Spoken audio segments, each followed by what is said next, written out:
Welcome, everyone. If we haven't met before, I'm Michael, and you are here with me on YouTube video number 1. It's awesome to be able to say that because making videos is something I've wanted to try for a long time. I've wanted to share some of the insights from my last 15 years of being an exec coach to over 100 founders, as well as from my own entrepreneur journey so that I can help you on yours. The goal of these videos is to help you stay sane, experience more joy and energy, and get the interpersonal leadership skills right while building a business and a life that you actually want. Today, I want to talk about something that well over half my clients face at some point: burnout. This word gets casually thrown around a lot, so let's start by defining it so that you can assess if you're in or approaching burnout. And then I'm going to give you 3 tools to help you address it. So first, what is burnout and why does it feel so shitty? For me, burnout equals exhaustion plus ineffectiveness plus resentment. Yeah, being tired is part of burnout, but most founders pour themselves into their companies and are often tired. Burnout is more than that. It's a state of overwhelming flatline where that exhaustion is paired with repeated bad/struggling results, aka being ineffective, and most importantly, a growing sense of resentment towards your work. To figure out just how burned out you are, I want you to take these 3 criteria: exhaustion, ineffectiveness, and resentment, and rank yourself 1 to 10 on each, where 1 is not at all and 10 is extremely. The closer you get to scoring over 20 when you add these scores together, the more severe your burnout. Another option that's a bit more precise is you can take the Maslach Burnout Inventory, which is actually a clinical tool for assessing burnout, and I've linked to it here in the description. Okay, so how do you address or prevent burnout? The first tool is something I call a resentment audit. Marissa Mayer, employee number 20 at Google and the former CEO of Yahoo, said, "Burnout is about resentment." She said, "People can work arbitrarily hard for long periods of time. And many of our world's biggest achievers and most passionate people, no doubt many of you too, love to work, love to build, love to create. The problem is when we're working in a way that leads to that resentment building up inside us." Marissa flags it, and so does our burnout equation.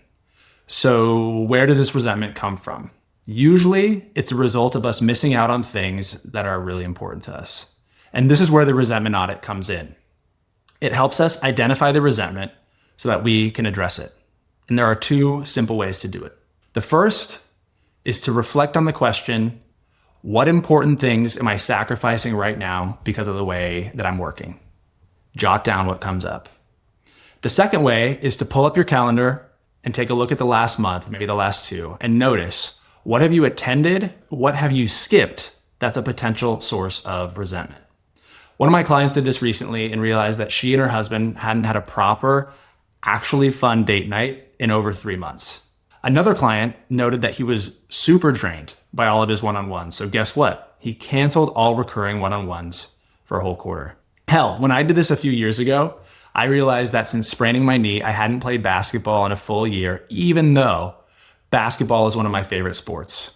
I had just been mindlessly skipping it and didn't realize the resentment and sense of missing that had been festering inside about it. As you identify these resentments, it's important to remember that this isn't about guilt, it's about clarity. So when you write down your list, don't write generic things like family time. Write down the specific things and moments that you're feeling resentful for missing. That way you can design specific solutions. This brings us to burnout tool number 2, which I call eat, sleep, move.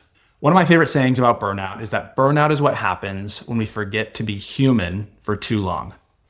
And one of my favorite tools for exploring the human fundamentals is called Maslow's hierarchy of needs. I'm sure many of you have heard of it.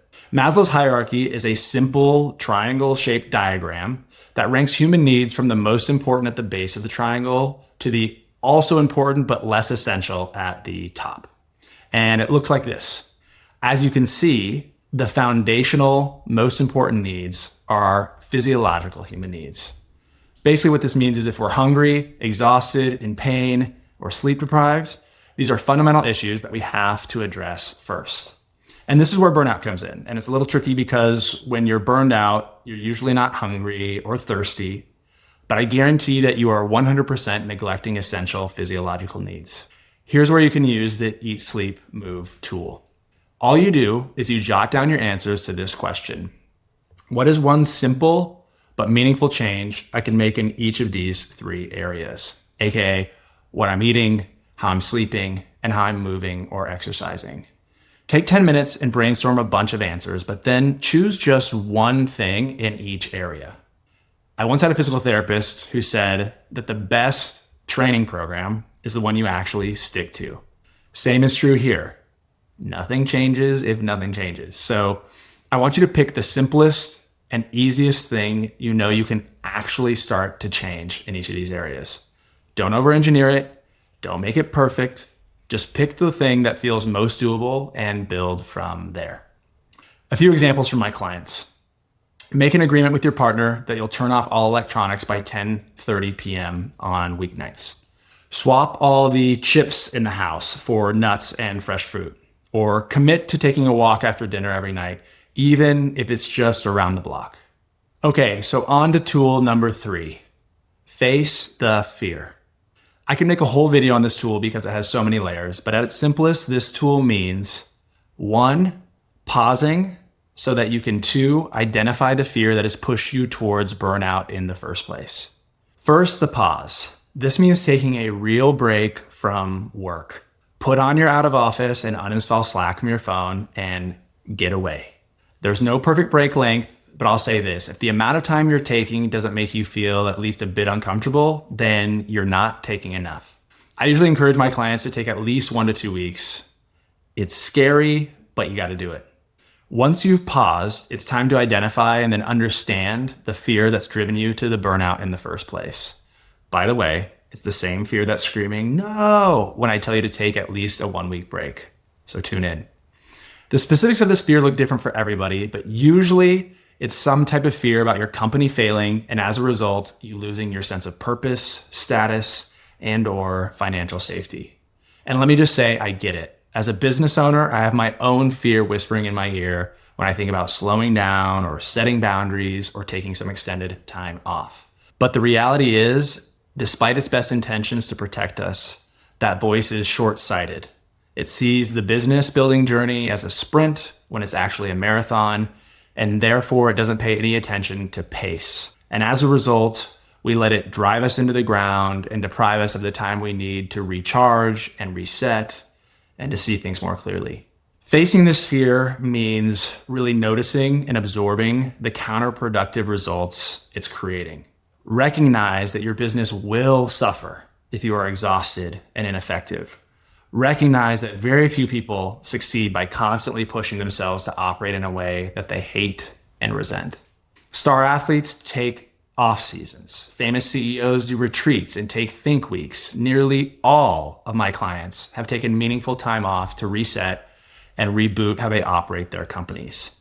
Charging ahead in the wrong direction or in the wrong role or with the wrong set of boundaries is, simply put, a recipe for struggle and damage for you and your business. Facing the fear means making yourself take a break, recognizing the cost that your fear creates, and then making some actual changes to the way that you operate. Note, the resentment audit and the Eat, Sleep, Move tool will help you with this. So there you have it. How to know if you're burned out, and then 3 tools to help you address it. If you're grappling with burnout right now, just know that you're definitely not alone. Find the courage to take a break and start applying the tools I've shared, and things will start to shift. I'm rooting for you, and I'll see you real soon.